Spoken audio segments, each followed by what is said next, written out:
অনেকদিন মাথায় সাবান নি নাই, শ্যাম্পু নি নাই, মাথার মধ্যে অনেক ময়লা হয়ে গেছে। এই ময়লাগুলো পরিষ্কার করা লাগবে। যাক ভালোই হলো পানি ছিল কাছে। ওরে মা, কিন্তু পানি কোথায় চলে গেল? আমার মাথায় তো ভিজলো না। মাথার মধ্যে যে শ্যাম্পু ছিল এবং সাবান ছিল, দুইটাই তো রয়ে গেল।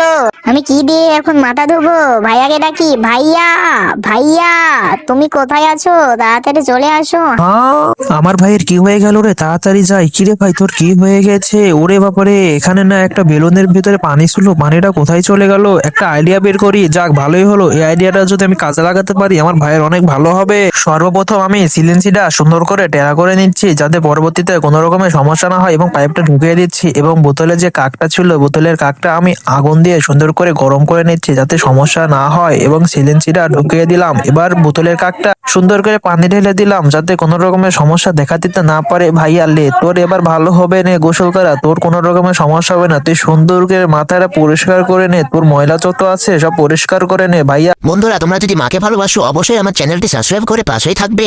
যাক ভাই, তুই আমার জন্য দোয়া করিস, আমি জন্য এভাবে তোর পাশে আজীবন থাকতে পারি, মৃত্যুর আগ পর্যন্ত থাকতে পারি। তোমরা সবাই ভালো থাকবা, সুস্থ থাকবা।